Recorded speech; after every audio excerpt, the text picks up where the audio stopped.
We're live. Hello, everyone. First episode back from the hospital. Mr. Dan Koester's in the studio. When people call you Dan the Baker, do you feel like that's not enough, or your whole identity is not just as a baker? I'm sure. No, but I never feel like Okay. I've grown into it. I've accepted it. Okay. It's gotten to a point where even just people are like, "Oh, Dan the Baker," like that's legit what they'll call me to get my attention, to ask me something or something like that. So, yeah, it's definitely part of my identity right now. Amazing. Okay. Yeah. Okay. I haven't had a drop in a while. I probably only have had one drop. It was I didn't have the hot dog, but it was around that time when you released the hot dog. Okay. The Chicago dog? The Chicago dog. Yeah. But I had the cookies, I had some croissants, and probably one other thing, and blown away by it. Thank you. And your name came up again when I was getting sushi at Kyoten, and the team at Kyoten were enjoying your pastries. Oh, that's nice. And we were just like raving. They were raving about the work that you've been doing, but you haven't been doing it too long. Well, I've only been professionally baking since 2017. Okay. So, okay. Well, longer than I thought then. And then doing Dan the Baker since 2020. Right. Okay. Yeah. Okay. And there was a life before baking? Yeah. Or multiple? No, there was a life. I went to school for theater. I went to school to be an actor. Okay. In Illinois or somewhere else? No, in Milwaukee. Originally okay. from Wisconsin. Okay. And I moved here a couple years after I graduated in 2008. Okay.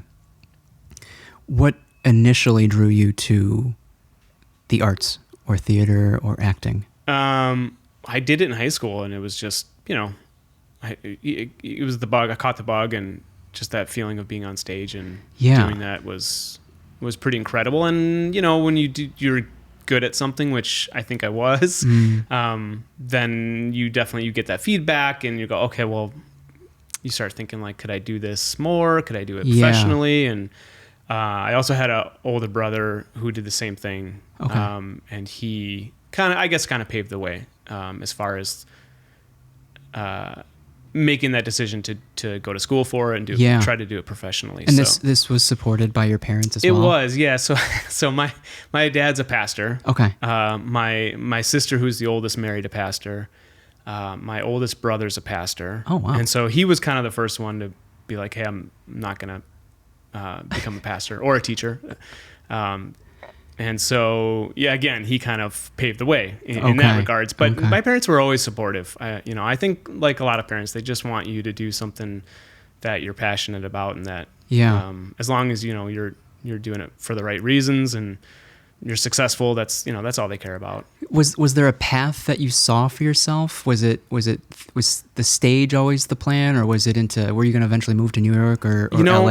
And maybe this is kind of why it didn't work out, is I never really had a direct path of like, I'm going to do this and this and this and this. I knew I was going to stay in Milwaukee for a few years, and then I knew I was going to move. I didn't like LA.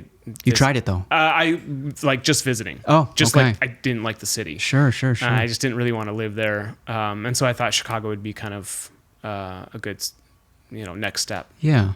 So I moved there, but again, I didn't really have a plan. I think it's okay to not know or not to have a plan, but what about some type of like destination? Like not physically, but like a lifestyle, like a work-life balance, like the type of work that you ideally might want to do one day, and you might not have the concrete steps along the way, but that end goal. Yeah. Well, I knew I always wanted. I didn't know. I knew I always wanted to act. I had done some film. I had done theater. I'd done a few commercials, things like that. And in doing so, all the little projects that you did along the way, did they feel good at the time? Yeah. Were they reinforcing what you were doing at the time? Yeah. Right. Yeah, and I think maybe if I had more opportunity and I was doing more, maybe I would still be doing that now. It's really interesting. And correct me if you didn't feel this way, but like the cutthroatness, the competitiveness of acting and getting these gigs, is reminiscent of how many people started to bake sourdough bread during the pandemic. Yeah. But I doubt that many people wanted to turn it into a side hustle. No, but a lot of people did. I think a lot of people did. A lot of people reached out during the pandemic and was like, okay, how can I'm a home baker, but I want to do this professionally. And amazing. Not even then, but now, like 2-3 years later, people are like, hey, I started baking in 2020. I really hate my job. I really want to switch to baking. And so I think there is definitely a correlation there. Very interesting. Yeah. So then you went to the French culinary school? French pastry school. French pastry school in Chicago. Yeah. So this is 2017. When did you move to Chicago then? 2011, I think. Oh, wow. Okay. So is it for like 5-6 years you were trying to do the acting thing in Chicago? Yeah. Okay. I do remember like consciously making a decision that I'm not going to audition and do anything acting wise to just see if I miss it by not doing it. What were you doing to pay the bills? Waiting tables. Okay. Which was not for me. Diner style, like Michelin star, like what, no, in between. In between. I first started at Rosebud, Nice, okay. and then after that, I worked at steakhouses. It was always good money, and it definitely. In a way, you're kind of putting on. You're you know. Yeah. I got good at. I'm a very introverted person. Very shy. It's got to take the right amount, like setting. Well, you have to like kind of okay. I'm playing a part now by waiting tables. Like, I'm not actually like this. I wonder in if my personal there's life. a specific steakhouse that would have been a better fit. Like, what piece of the puzzle would have added to your or supplemented your introvertedness? I don't know. I mean, I got to a point where I was like, I don't think anything. Yeah. Yeah. I was always jealous too when you'd see the servers that like just loved it. We recently went to Asador Bastion, and very intimate setting, and it was for a friend's birthday, and a very we got the feeling that our host, our waiter, loved what they did. Yeah. Just the presentation of it all, the explanation, the way he was able to break down the esoteric terms and concepts. Well, and it's the you're helping people, like you're it doesn't feel salesy at that point. Yeah. You enjoy making sure that people have a good time. Yeah. And I don't know if I ever got into that. It's so interesting because you're doing something similar now with your goods, but maybe the tangible goods are what the difference is. Is that the difference? Yeah, and it's the fact that I'm making those goods. It's I'm putting my hard work into that. So while I do love seeing people enjoy what I do, you know what I mean? Yeah. Okay. I think that's the difference. Whereas before it was just okay. So tell me, what were you doing to cultivate a new curiosity or a desire for perhaps pastries, or if there were anything else prior to pastries that you were cultivating? There was nothing else before pastries, before bread. Okay. Sourdough was kind of the thing that, I mean, again, we talked about 2020. Like that was the kind of thing that when I first started, I was like, oh wow, this is really interesting. But honestly, it all started. I was at a store with my wife, and she's shopping, and I'm just sitting on a couch bored, and there's a book, and I start reading it, and I'd always like made cookies as a kid, because I always liked eating cookies, and so that was my way of like having a sweet treat. I'd make the cookies, but in this book there was English muffins and bagels, things that I hadn't really ever thought to make, and croissants and things like that, and I was like, oh, that's cool. And so I bought it, and I just started baking from there, and it was really interesting. Like, it really kind of grabbed a hold of me. And then from there, my sister-in-law, my wife's sister, saw that, I was interested in that. And so she bought me the Tartine sourdough book, which I think had a lot of effect on people doing what I'm doing now. They got the book, they started baking bread, and they're like, this is really interesting. Yeah. I want to keep going. I mean, I see it all the time. My mom started doing it. My father-in-law started doing it, and they're calling me up. I'm like, hey, we'll talk about sourdough. And so it's cool to see. And that's really what kind of grabbed my attention. Yeah. Yeah. Was this 2015, 2016 prior to school? Yeah. Amazing. Yeah. So I was really miserable waiting tables because I had stopped acting and it wasn't fulfilling any passion of mine. And I decided that I needed to change. And Did you have a funk though? Did you have a period of like just pity and just? I'm sure. And I would love to ask my wife that 'cause I'm sure she would. And it's She'd just be like you can't be told or pushed out of a funk. You have to find something deep within to like get yourself out of it. Yeah, you really do have to pull yourself out of it. And I've noticed that recently with this business too. Okay. Which we can talk about. But yeah, I was definitely in a funk. But it was, and I wasn't doing anything to pull myself out of because I wasn't sure how or what the next thing could be. Yeah. But I remember applying to go back to school. And because of the bread, this felt like the next logical step. I don't even think it was because of the bread. I think the bread was still kind of on the side at this point, or maybe not on the side, but it wasn't. It wasn't anything that I was. But more so, you were leaning more towards pastries than just culinary school. What's that? More pastries than culinary school. As opposed to like, you mean culinary school? If you were to go back to school, savory, Kendall. I knew I yeah. never not wanted to work like in a restaurant, like on a line, being a cook. That I knew, and I remember I used to enjoy cooking, and I would cook for my parents sometimes. My dad would always be like, "Oh, you should go to culinary school," and I'd be like, the thought of like working at a restaurant. Yeah. Never. Okay. And even work in front of house at a restaurant, and I would look back there and be like, I don't want anything to do with that. But fast forward, and the idea of going in early, starting at 5-6 a.m. where no one else is there, mixing doughs and turning the ovens on, and that was cool to me.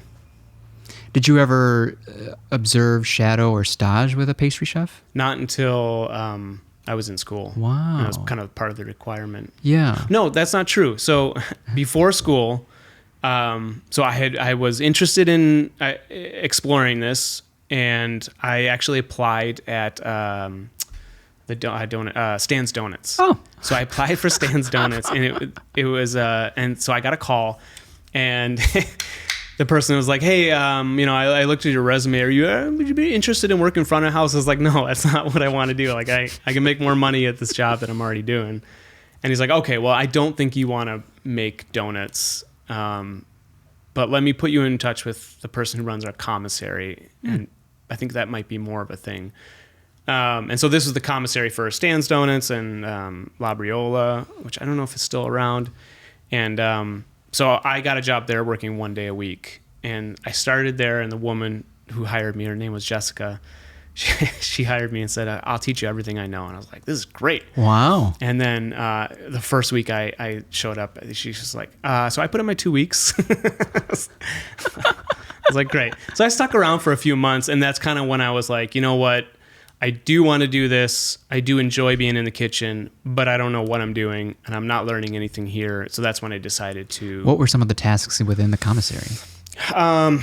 Frosting cakes, making tiramisu, just simple things like that. Okay. And I would see... So I'd work, in the mornings, and then I'd see the bread people come in. Like, as our shift was leaving, they were coming in, and they would fire up the ovens, and it's like, that's... But and what about it that you saw like some light at the end of the tunnel of hope of like this might be it? Yeah, I think just being in the kitchen. Okay. It's the same feeling that I had when I was acting, and I thought I could do this. But this seemed a little bit more like I could be in more control of the outcomes of the career and of the future. Whereas acting I never really felt that control. I kind of felt like. Wow. It leaves the control is up to somebody else. Do you have that like percentage off the top of your head of like those who make it in acting? No, I don't, but it's got to be. Is it less than 1%? Like less than 5%? I mean, probably, but you have to think of like what does making it mean. I think a lot of people think, oh, you're a successful Hollywood actor, but I think there's a lot more different levels to making it, and. It's interesting. And then you almost come full circle, going back to theater and things like that. It's like, what does it mean to be an artist? Yeah, for sure. Absolutely. It's interesting. It's like, if the basic necessities are met, then we can start striving for that higher, like that deeper level at the top of the Maslow's hierarchy of like fulfillment and things like that. As long as you have food on the table, roof over your head, you can start thinking. You have the luxury of thinking about the other stuff. So tell me about school. Was it super competitive to get in, or I don't think so. Not really. Okay. I applied and yeah. I mean, like, because to be a chef, you don't need to go to school, but to be a pastry chef, I feel like pastries are maybe a little bit more technical, and so school might be more helpful. Or I look back on it and I enjoyed school. I love school. I don't regret it, but I probably didn't need to go to school. And when people ask me, I'm thinking of going to school, that's kind of what I tell them. Like, you can do it. Like, it's great. If you have the money, definitely do it. Yeah. But if you don't, then were there resources within the school that you might not have in the kitchen at home? Yeah, for sure. Right? But I think if you can find a job in the industry, okay, I think you'll learn a lot more, because the things I'm doing now or did after school, it was never really things I learned in school. It was a great kind of broad education. Yeah. And it definitely gave you confidence. But, even like the way I'm laminating now isn't the way that I Very learned interesting. in school. So there's nothing, there's no way around iterations and just doing it like experimentation and doing it for yourself. For sure. And so would you just pick up cookbooks, recipes, and just start going at it then? Yeah. Oh. Yeah, for sure.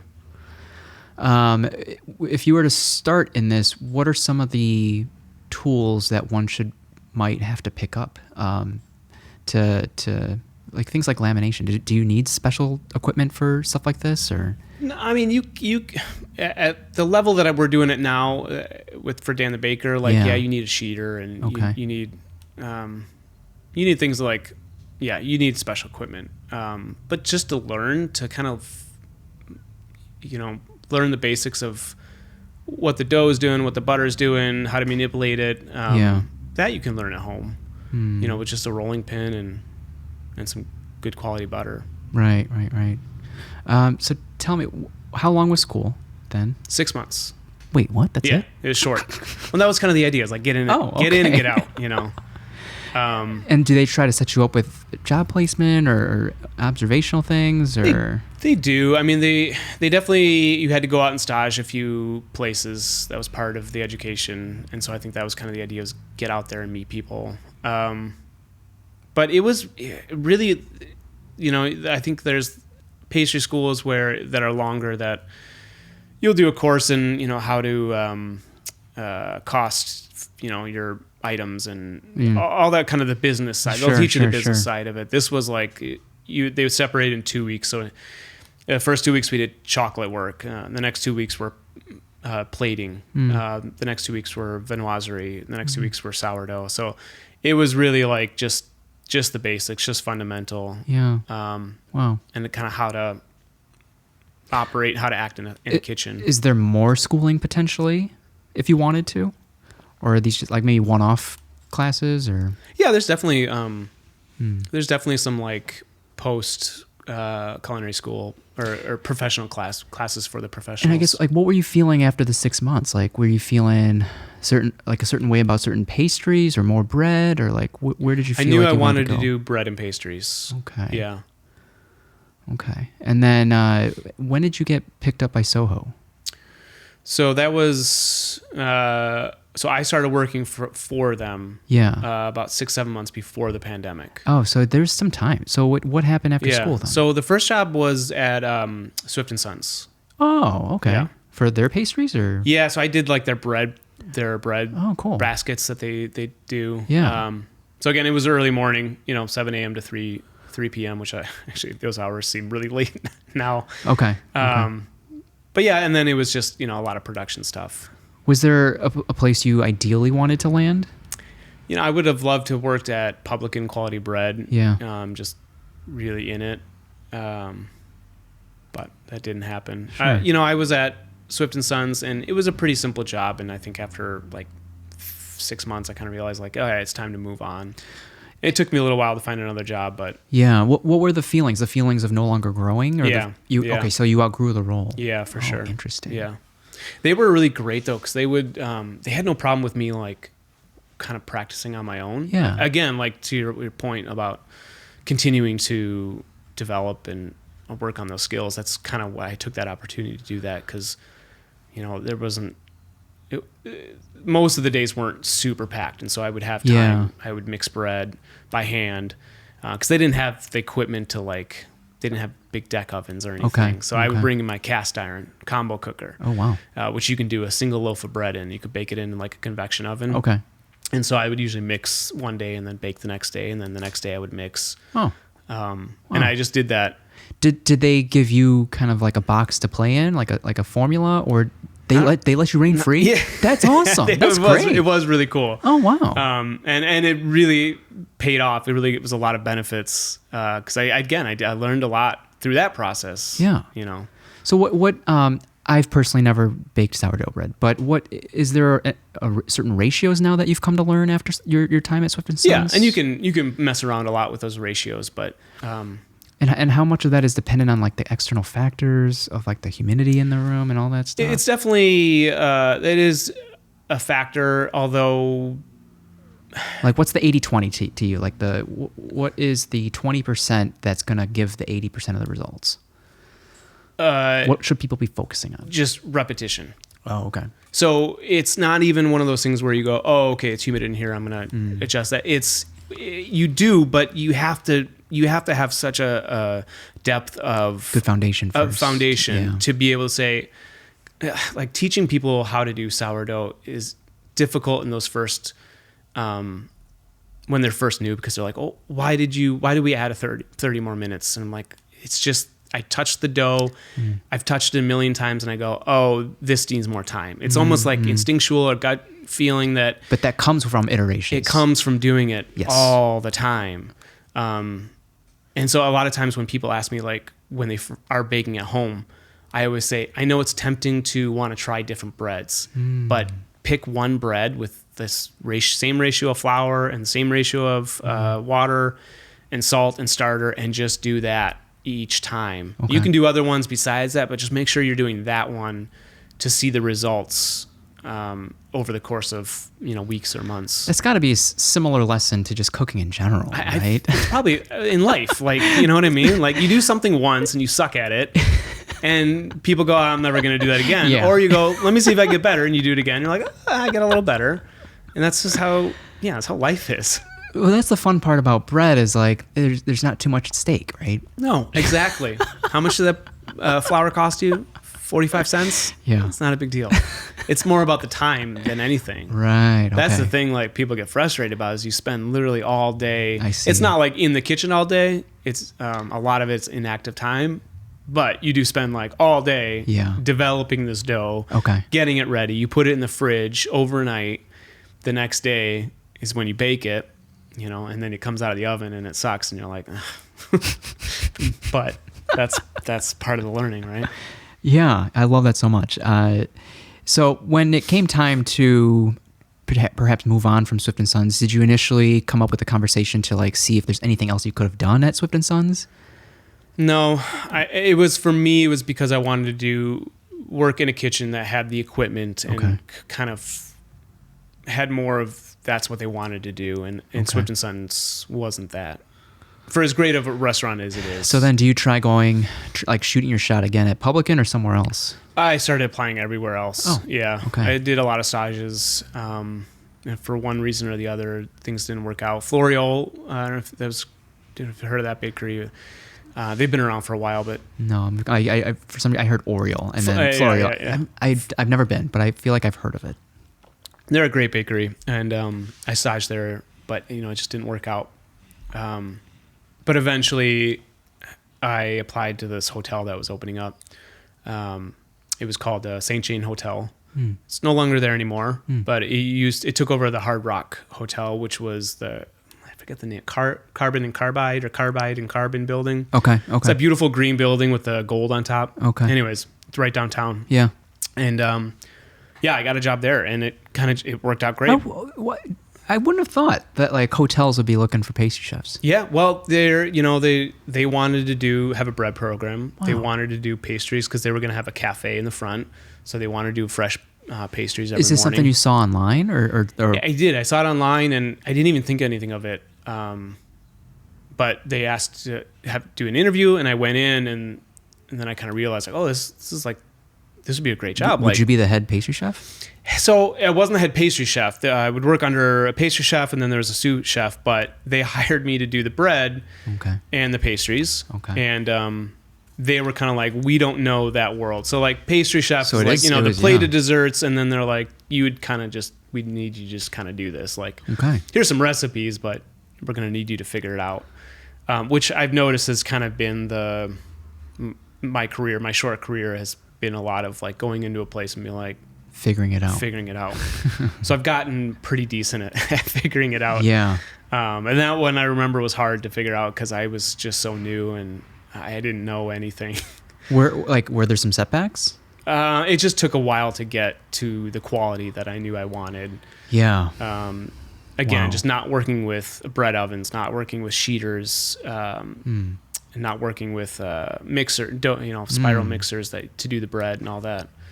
Was just all of that was pretty new. At these places, were you ever consumer facing, either at Swift & Sons or the St. Jane Hotel? No. So you didn't get that validation from the consumers or the feedback. I mean, I would get feedback. Yeah. You have but this, not straight from the people. But you have that like standard for yourself, the self-awareness for yourself of like what you deem good. Yeah. But it's always nice to hear it back from the people that are actually consuming your work. Yeah. Yeah. And I would get that feedback, via my pastry chef, and he was a really important because he was very encouraging and very he believed that in me. I love that. Yeah, and he wasn't one that would kind of come down and be like, okay, I think I'm going to work with you to get the sourdough right. It was more of just like the encouragement and he'd be like, this is really good, and I'd be like, yeah, it's okay. And he's like, no, this is really good. Like if it can get better, like for sure do it, but you're on the right track. And so he was really great in that. That's in and of itself is a blessing. Yeah. To be surrounded by people that you respect, you appreciate, that value your work, that see you, whether they're superiors or your peers. I don't know why that's so hard to find. Yeah. So then did you eventually outgrow St. Jane? Yeah. So I wasn't there for too long, 8 months. But again, the pastry chef decided to leave. Oh. And so that happened. And then right at the same time, Westtown Bakery was looking for a head baker. Oh, cool. So this would have been like an official for my first head baker management role. Okay. And so I was kind of going back and forth because I really loved St. Jane Hotel, working there, being able to do the things that I was doing. But everyone else, like on the savory side, was so miserable because it was so poorly managed, which, it's not there anymore. Oh, yeah. That's probably why.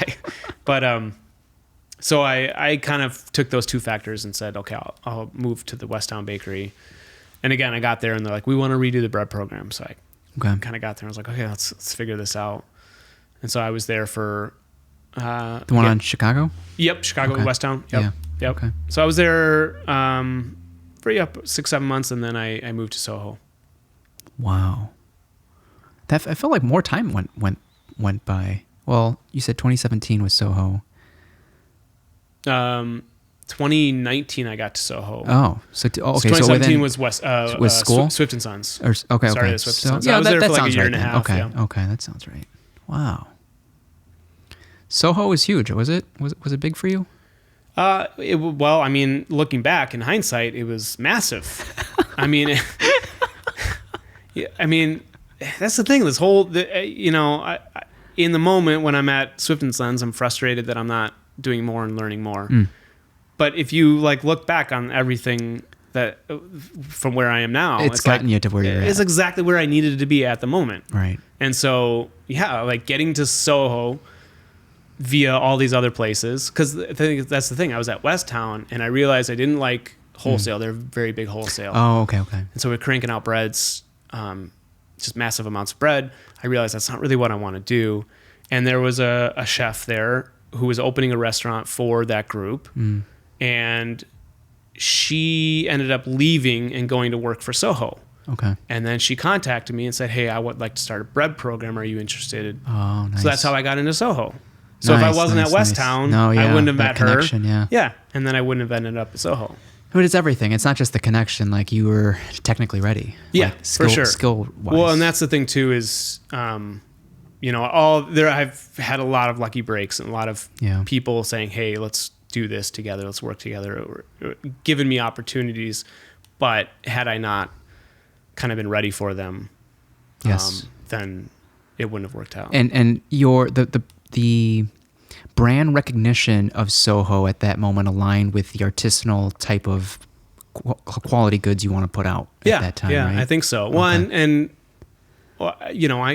I think I kind of went in there and said, I want to elevate the quality of your bread and pastries. Yeah. And I'd like to think I did. At that time, was it exclusive to members?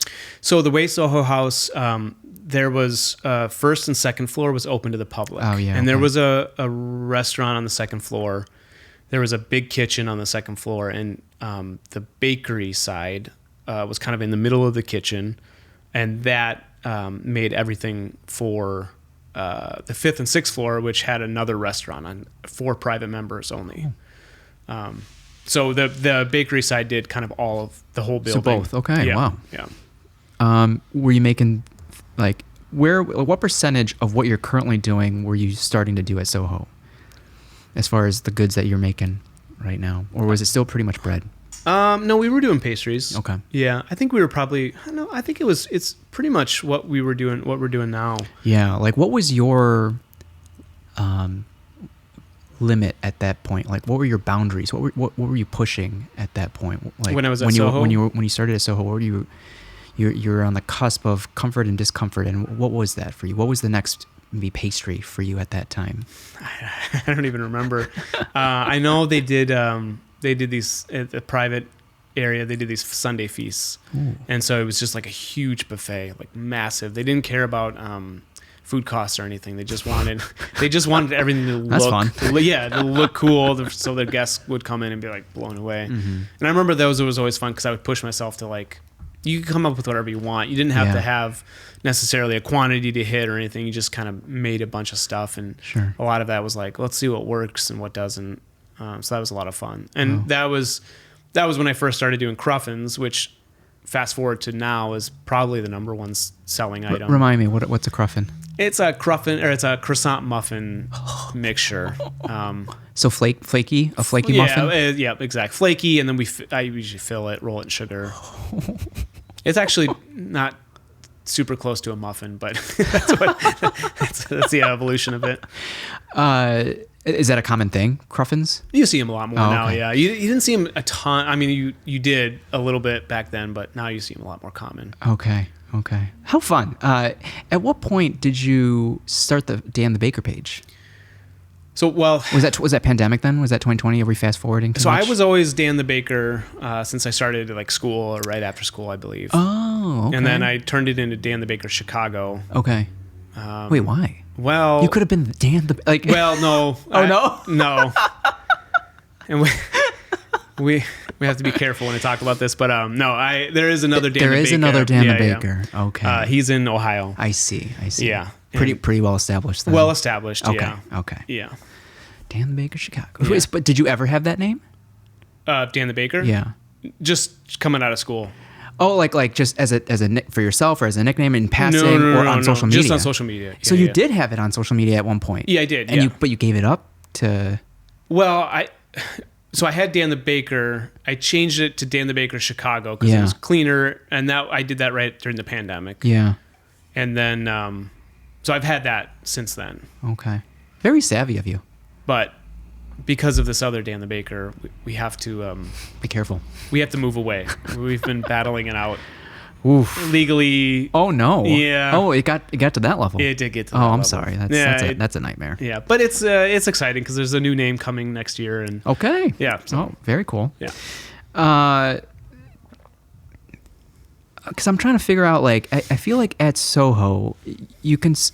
It's a good place for people to start meeting the person behind the goods. Like, that demographic cares about, like, who's making their goods? Like, Yeah. did people ever ask, like, who is this? I want to meet this I think person. so. Yeah. Right? Yeah. I mean, I think there was a little bit of that. I certainly felt it like from my chefs and the managers were like, people are really This is enjoying like another level. Yeah. Yeah. People are really enjoying your stuff. And I remember, it never happened because of the pandemic, but they were talking about kind of building like a little bakery that we would do down there. Okay. But yeah, again, never happened. Are we missing anything between at that point to when the pandemic first started? Is there any notable moments, memories, events? No, not really. I mean, that was kind of the whole. Were you, and at that point, was there a seed that might have planted to want to really take this on the road, like for your own, kind of do my own thing? That didn't really happen until the pandemic. Really? hit, Okay. Until I went home and was baking out of my house. Sure. You were there for a few months when the pandemic started still, though? Before you were let go?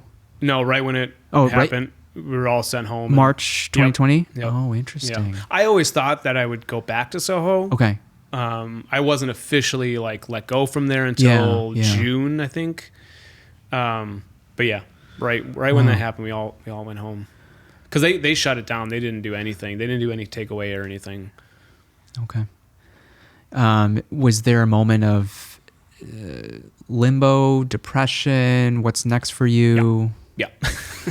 Yeah, lots of depression. The first, because the first 2 weeks you think like, okay, it's just 2 weeks. Yeah. It's great. Like have a little time at home. I'm going to reorganize my kitchen. I'm going to clean out my storage unit. So I did all the big projects. Excuse me. And then 2 weeks turned into another 2 weeks kept getting extended. And then, the depression hit. Like I've realized really quickly that work is a big part of me and my sanity. And that's when I started just baking bread at home just to occupy my time. There was a purpose. Yeah. Just to give myself something to do. What does your wife do? She's a fitness instructor. Did she start teaching online? Yes. Okay. Yeah. So she, through her job, she works for Barry's. Okay. So she started doing it through her job. I don't know when they started, but it was pretty quickly, like officially, like through Zoom, started like doing classes. And at the time, our oldest was 3 years old. And that was a whole trip because... Well, how was that? I didn't know you were a dad too. So yeah, I got 2 kids There's now. still a sense of purpose of like, you're at home, you can be with them. But I appreciate the candidness of how much work does mean to you. Yes. Yeah, well, maybe that was it. Maybe it was like, I need somewhere to go to get away from no. But yeah, we just had one kid at the time. Now we have 2 boys now. Okay. But he was 3, not even 3, and my wife would set up in our 2-bedroom condo, and he doesn't know that you can't run in front and jump on mom. So I had to take him out of the house every single time she taught, which he hated. He hated. We went through something. I don't know. Oh, what. Interesting. Oh, that was a lot. I mean, you would go to you could just go for walks, go to the park. Well, that's the thing. Nothing was open, right? It's during the pandemic, so everything's shut down. So there was a park we go to. Sometimes you just get in the car and drive around. Yeah. Just like I got 45 more minutes. Go down Lakeshore Drive. Yeah. There's no traffic. Yeah. Yeah. I'd stop and like get coffee to go and right. Yeah. Wild times. Yeah. It's like the Wild West. It was really, really crazy. And so you would do a few loaves every day, or every... So I started doing it, and then I would make like 3 loaves at a time. Yeah. And quickly realized like we can't eat that much. And then so we gave it to our neighbors, and then once we gave it to them, I was like, I want to keep going. So my wife, who had a lot of followers on Instagram at the time, put it out there like, hey, Dan is gonna make bread. Just if you want it, like, contact him or whatever. So through my Instagram, I did the same thing, and I had like a queue of like 20, 30 people. It's crazy. And I would just make bread. I would mix bread the first day, and then I would message people, hey, I got bread for you tomorrow if you want to come pick up. And I would just kind of work my way through all the people. Yeah. And I would just do this like twice a week, like 6 loaves a week, just making bread. People come to the house, which was really great at that time too, just to like see somebody or meet new people and just give them a loaf of bread. And again, it made them happy, and that kind of was fulfilling. And that was kind of the first moment I was like, okay, there's something to like doing it for myself and just being able to kind of make what I want to make. And Were there things that you wanted to make at Soho that you weren't allowed to make? no, it's not that. Or just more so on your schedule, like on your time type thing? Yeah. And just like, I think I had a lot of freedom at Soho, but even with that, they're like, oh, we're making a sandwich and we need this kind of bread. So I had to make that kind of bread. Sure. Nothing that like, I didn't have to make stuff that I hated, but No. There is something to have total freedom to say yeah. And like you said, this is the first time where you're front facing. Yeah, for sure. It's like, as an artist, you don't want to be reliant on external validation, but we don't deny that it's doesn't feel good. Yeah.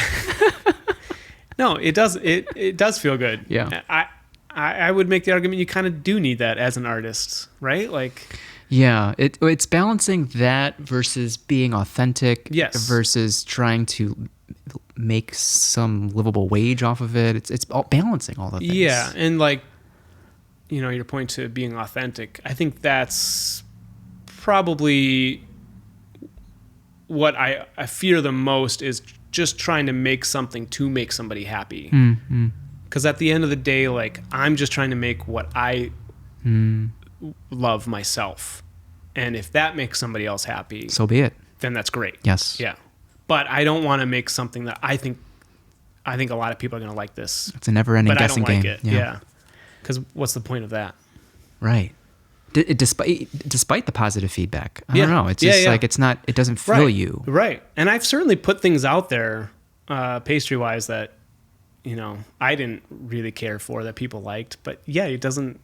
When people say, "I love it," you're like, okay, So interesting. It's just reminiscent of that quote of like, "Build it and they will come." Yeah. Yeah, for sure. And the hardest part is identifying what you want to do, what you want to create or build. Yeah. I saw this interview. I don't know who the guy is because I'm not really super into music, but he's a pretty famous producer, and he was just talking about music, and he's like, I don't make music for anybody other than myself. Yeah. Like, I don't care about what people like. If I like it, then I'm going to make it. And that's kind of been trying to be my approach for. Sounds like Rick Rubin, or like I the think producer. That might have been big beard. Yeah. Yeah. With the blue light blocking glasses. That was him. Yep. Yeah, he has a book, the Creative Act, which is all about that. So then, how long did you just keep going? You just keep going with the bread? Well, no, because we stopped. So I probably did it for like all of April into May. But then we went up to my wife's mother. My mother-in-law has a cabin up north, so we travel a lot, and eventually, like, we just stopped. I stopped making bread as much. Did you get inquiries of like, Dan, a few. When's the next drop? Yeah. When you making any more bread? I think I would probably make bread if people asked. I had no problem, but I wasn't as like religious about it as I was, because that was really just trying to get me out of a funk. Yeah. And then summer came around and got to be outside more. Got to be outside. I think that was definitely helpful. But then I was let go from Soho officially in June of 2020. Yeah. Okay. And so the whole time I always thought like I was going back to Soho. Yeah. And then I was like, okay, you're not. So then I had to figure out what to do. Yeah. And I actually found a job relatively quickly at a bakery. And they're like, well, why don't we start you in September? Because I think I was going to go see my parents in August. And so then, end of August comes by and they're like, why don't we start you in October? And I was like, I have a feeling that this is not going to happen. Pan out, yeah. So that's when I decided, okay, I'm actually going to officially start selling stuff on Instagram, baking at my house. And so September, the first weekend of September was the first weekend that we did it. Out of the house, like a set menu. Wow. I was very like strict with, everything. I wanted, Friday, Saturday, Sunday. Okay. I wanted to have build a schedule for myself, almost like a full-time job. And so I would prep. I would grocery shop on Tuesday. I would start prepping on Wednesday. It provides a level of expectation. Yeah. And normalcy that I hadn't had. Yeah. That whole time. What was the type menu? It was small. So I would do sourdough. I do like 4 loaves each day. I was doing bagels, sourdough bagels, and then cookies. All 3 of those are still on the menu to this day.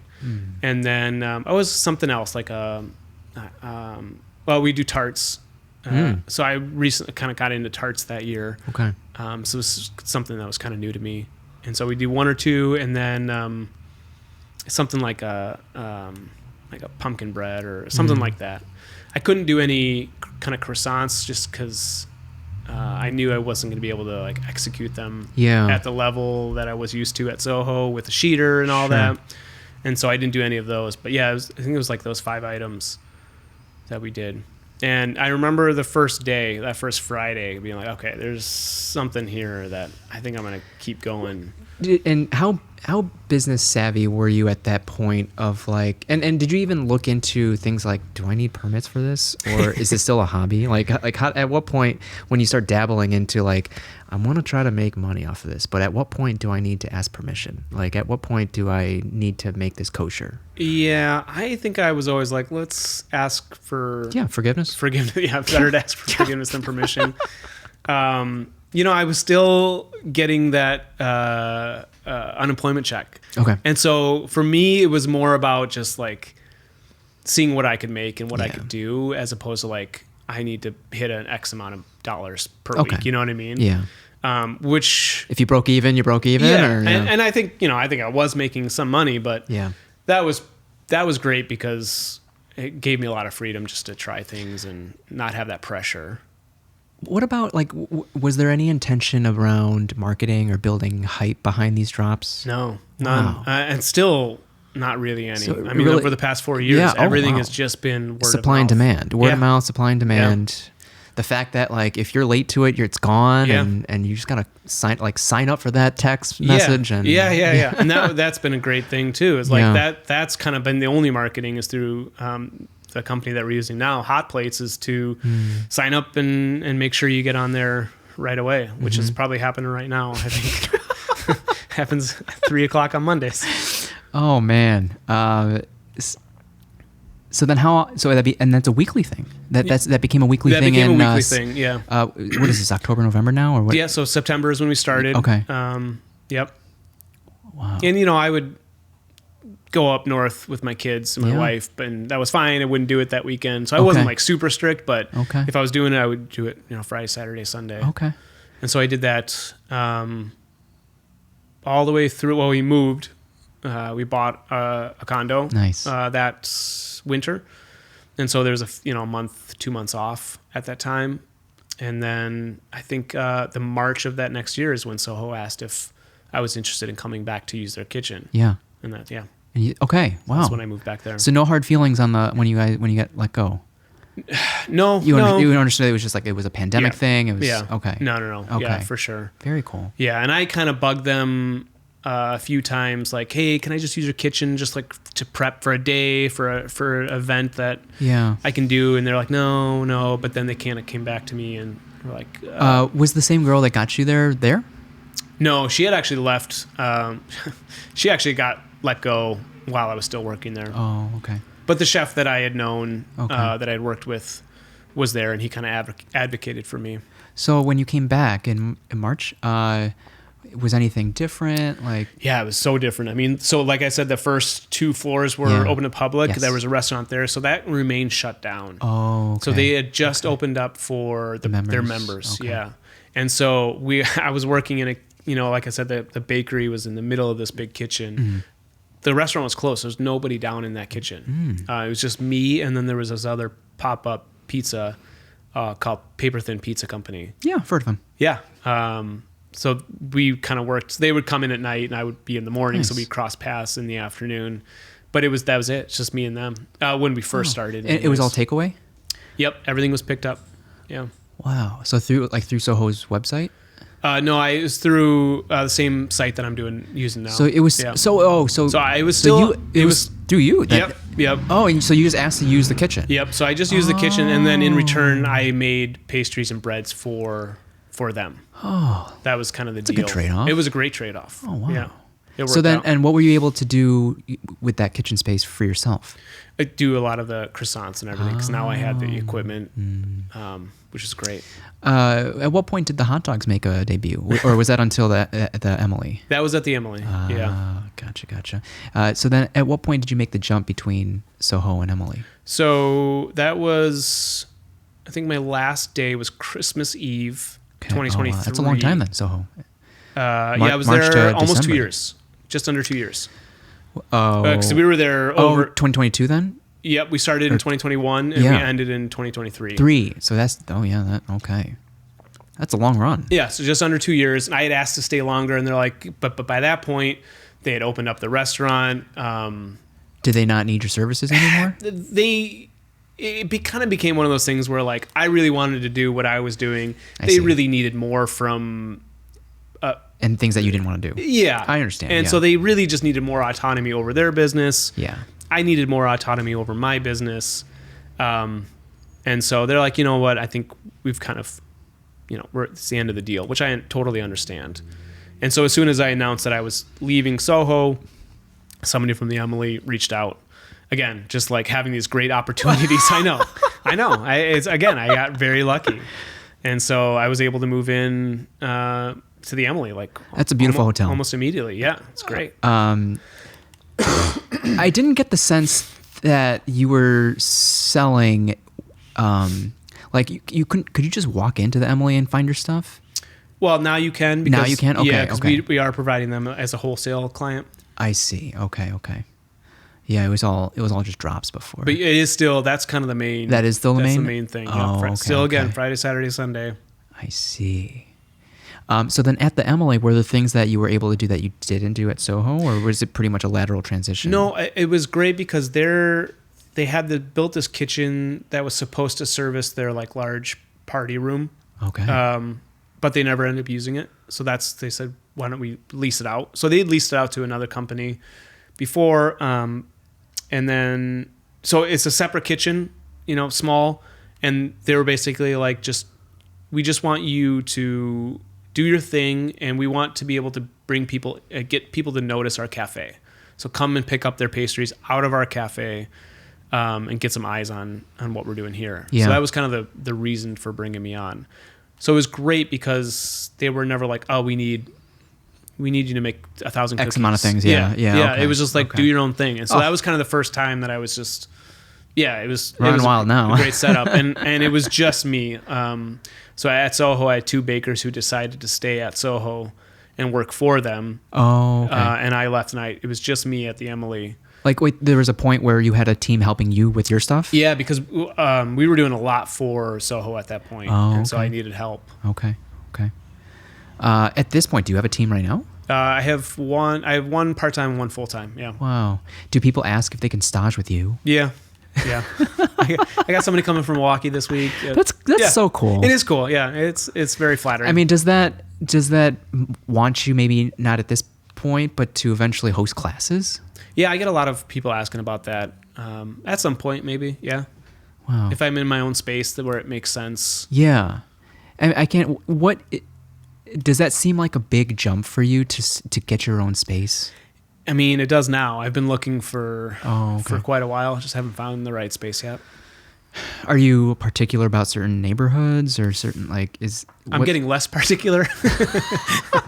I think I'm probably most particular about the space itself, the size of it. I need something that's like second generation. So it's been hard to find. What about partnering with other small businesses? Maybe it doesn't have to be a big chain like a hotel, but another. I don't know. I don't know if it has to be another pastry chef or someone else. I think maybe I'm at the point where I really just need to do this myself and see it through. Yeah. There's been some an adjacent, chef. Yeah. I don't know. And that hasn't popped up, or. Yeah, we've had a few CPG small businesses, and they a lot of them have gotten started at these shared commercial kitchen spaces. So I wonder if you can create something similar to that, like a shared kitchen space. Yeah. But and you already know it all starts with someone that you align with on a personal level, not just on a business level. Yeah, for sure. Yeah. I mean, if you were to even put a deadline, or is it as soon as possible, or is it like within 5 years you want to? No, I think it's, sooner than that. I mean, I've been saying, next year's the year. I've been saying that for the last 2 years. So 2025, that's the year. That's the year it's happening. I hope. You mentioned, or actually, let's talk about the hot dog. What was the inspiration for the Chicago dog and the croissant? And I appreciated your thoughtfulness about limiting the amount of like water content to keep the flakiness of the croissant. Yeah, I think I'd seen somebody do a hot dog or a sausage or something, and so I said, I'm going to do that. And I was like, why don't I make it a Chicago dog? Like, obviously that's the next step. I didn't think it was going to be that big of a deal. But it was, wasn't it? It was, yeah. We did it the first time we did it was at a pop-up. Yeah, and there was a lot of people like, save me one. So I just kind of realized, like, this is a cool thing. When did you, or was it at the Emily when you started doing wholesaling? Yeah, at the Emily. So okay. Yeah, so I was there, like I said, I was there by myself. Yeah. And I did that for 5-6 months. And then my two bakers who were at Soho were like, you know what, we don't really like Soho anymore, working there anymore. We want to come work for you. Yeah. And I loved them so much that I was like, okay, the only way I can figure this out is if we do wholesale, a big wholesale program. Oh. And so, yeah, that's what we did. We, went out and got 7 wholesale accounts. And that process, did you have restaurants that you would maybe perhaps dine at and be like, my bread would be a great fit at this place? Honestly, again, I got very lucky. A lot of them just had come to me previously, and I just reached back out and said, we're starting this wholesale program. 2 of them were coffee shops that we had worked with previously when we were at Soho.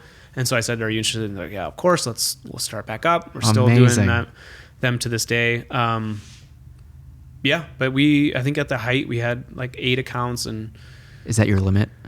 So we had 8 accounts, and I kind of realized it was too much. Okay.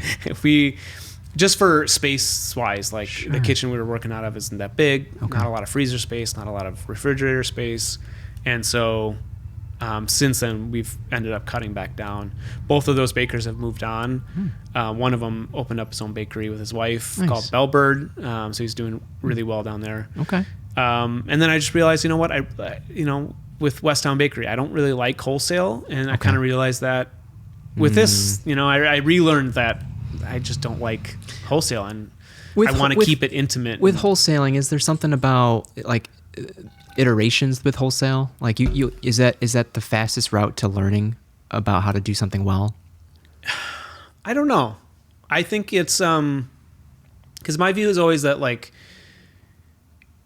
you can do quantity or quality, but it's really hard to do both of them at the same time. Wow. And there are people that are doing both of them at the same time. Yeah. I look at Public and Quality Bread, and they're doing a ton of bread, and their quality is pretty good. Okay. Especially with their sourdough. And so I look at them like that. I have a lot of respect for them. Do they do the bread at Bavette's? I don't know. Man, that sourdough bread at Bavette's is really good too. I mean, they do bread all over the city, so it wouldn't surprise me. They're massive. But I kind of realized, like, I don't think the quality was quite there when we were... From a baker's perspective, is there a reason why you can't get both?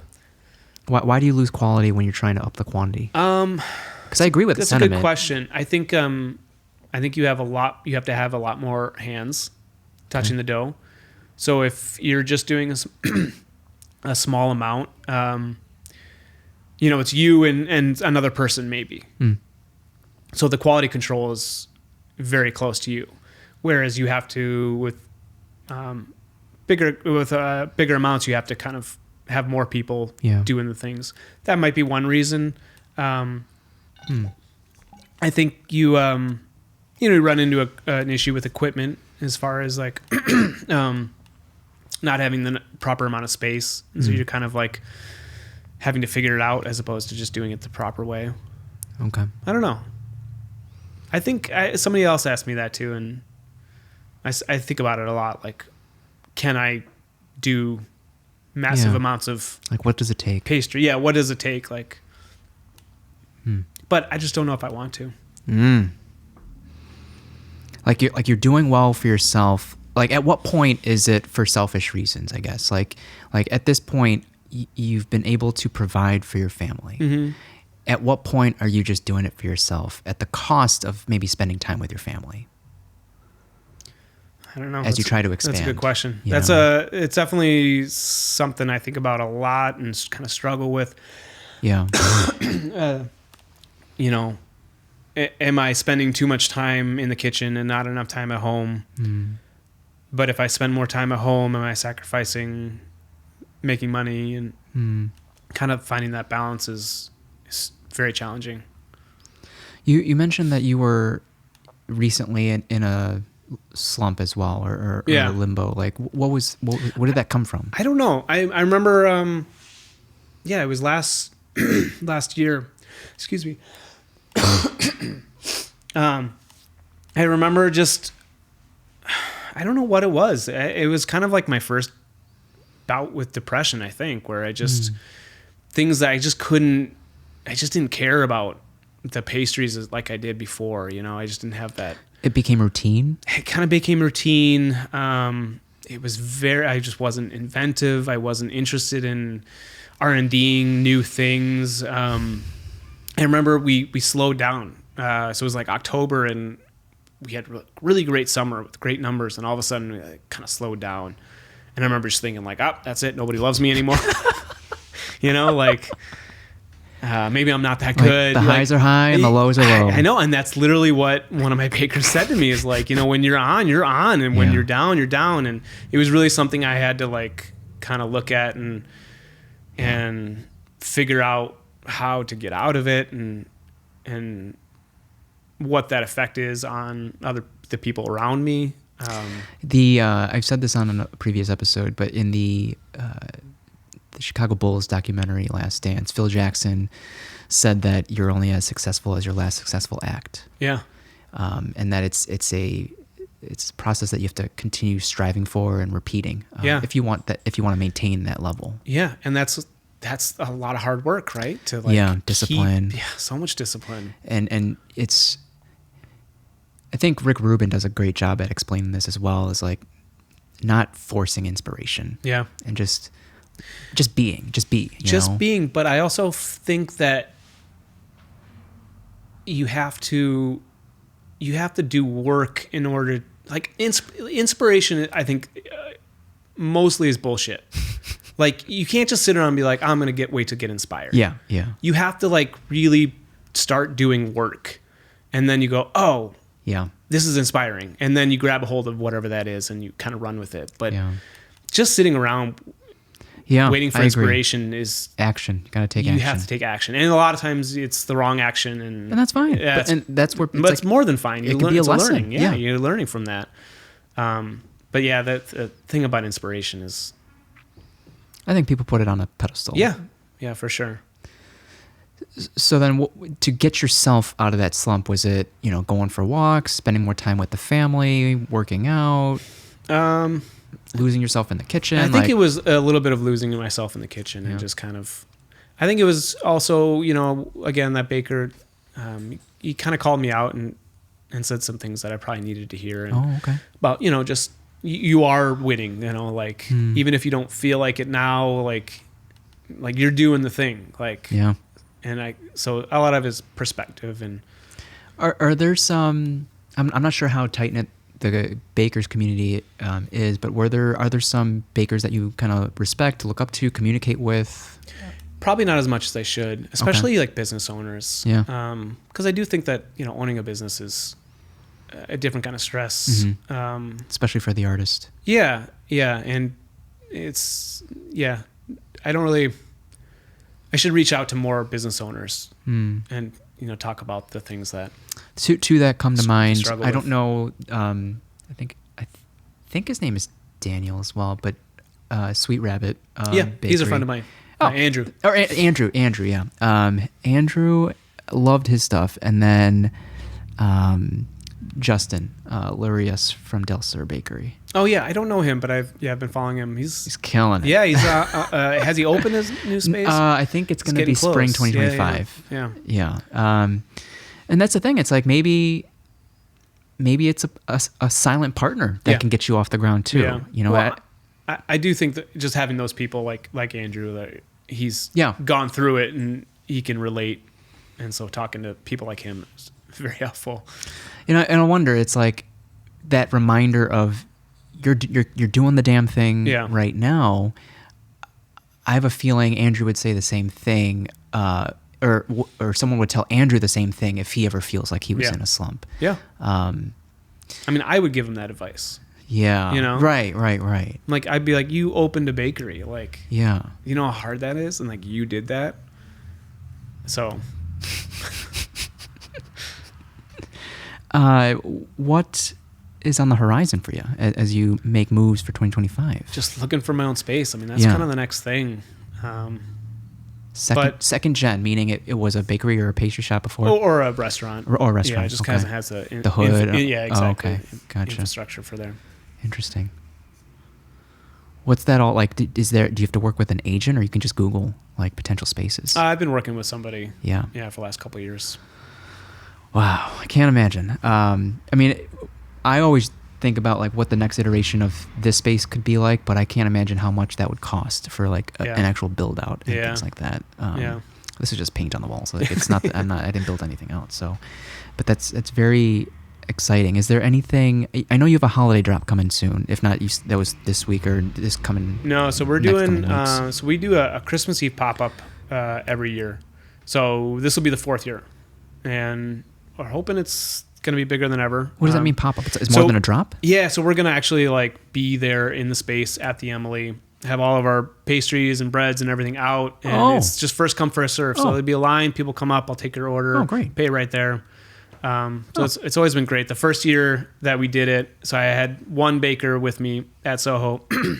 We had just gotten through Thanksgiving, which was just a grind and like a ton of work, and we were like trying to think of what are we going to do for Christmas, and he said, well, why don't we do a pop-up, and you know, so it was the first time we weren't sure what was going to happen, and we made a bunch of food, and I remember the night before, like my wife and like, what if nobody comes? Like, yeah, don't say that. I'm like, obviously I've been thinking about it, but it was true. It's like, what if nobody comes? And I remember we were setting up, it was like 30 minutes before we were going to start, and there's already people lining up, and we were way underprepared. And it was really like one of the coolest days that I had up to that point. That was at Soho? Yeah, at Soho. That's just cool. like awesome, like people showed up and support.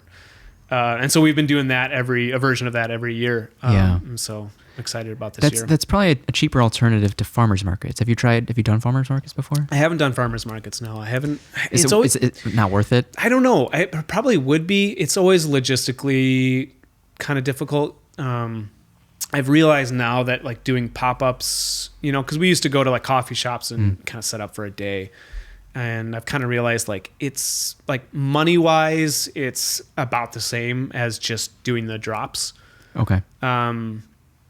So, and it is a lot more work to go out there and do it all. So it's kind of one of those things that labor wise and all that would have to make sense. Yeah. It can get pricey. Yeah. And it sounds like you have the audience already. Yeah, that's the thing. Like we're busy. Farmers markets are great for exposure. Yeah, right? exactly. And you have that, so it's interesting. Yeah. So in addition to the pop-up, are there things that you're excited that will be on the menu for this year, or like things that you've been experimenting with that you're maybe eager to get some feedback from the consumers? Yeah.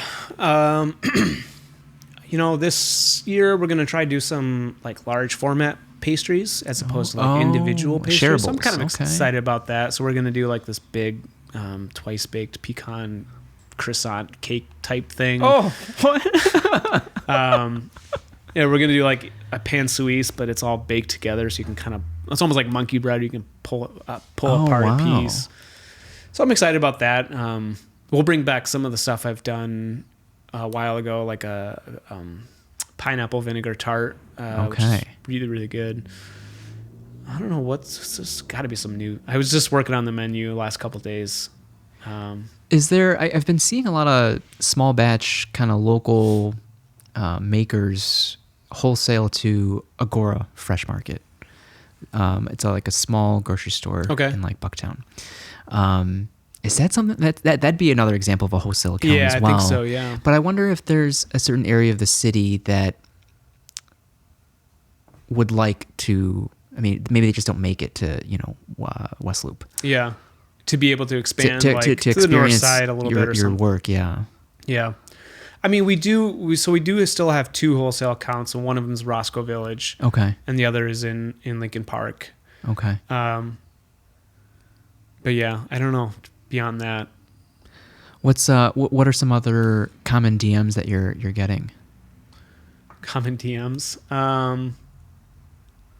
Requests Yeah, or people feedback? are like bring back this or that, or Okay. the hot dog was always kind of the big one to bring back. I don't know though. People are usually. I got nice customers. They're usually just saying like. Or is there anything was you want to delicious. start dabbling like Chicago had like a breakfast sandwich phase? Yeah, is it still happening? It's probably still happening. I would like to get in on that. I love breakfast sandwiches. Lardone is great. Lardone. I haven't had theirs. LA Cafe. Yeah, we used to wholesale to LA. Haven't had Kasama. Haven't had Neither have I. Kasama. Can't wait in line. There's a face. It's still going though. The face is going. Yeah, no, I think those are all the things that I want to do Nice. in a bakery space. Okay. To be Okay. able to do breakfast sandwiches and things like So- like we bake our own bread every day, and then we make sandwiches with it. Like I just don't think there's You want anything a better. place where people can sit down, I don't or more like publican.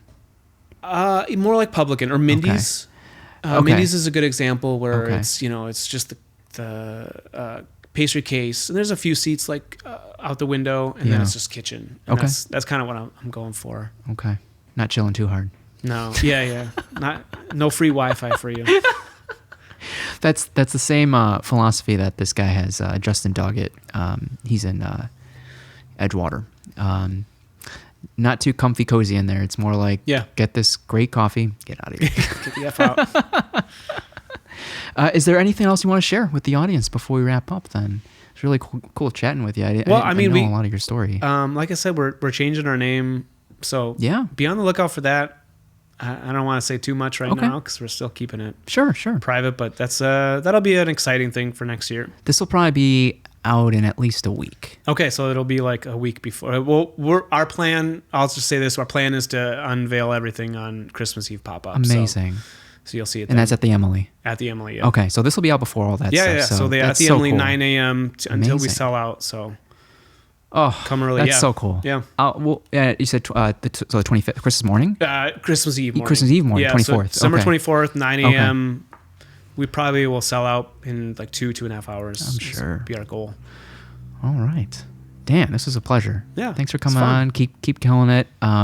Thanks for being vulnerable, and I'm sure everyone that's listening can empathize with the slumps, and also empathize with the fact that there's nothing else but just keep moving, to get out of that slump. Yep. I appreciate the authenticity, the sincerity. I appreciate you doing what you want to do. Cool. And if people want to follow, people will follow. Yeah, That's all. absolutely. All right. Where can people find you at this moment? And I'm sure if they follow you from this moment and you make that name change, you'll find, it'll Yeah. track. So what's it right now? Dan the Baker Chicago Yeah. is our Instagram handle. TikTok or anything else? Not on TikTok. I think we do have a Facebook. Okay. And then my website is danthebakerchicago.com. Okay. So you can see information on there as well. Perfect. All right, guys. Thanks for tuning in. We will catch you in the next episode. Bye.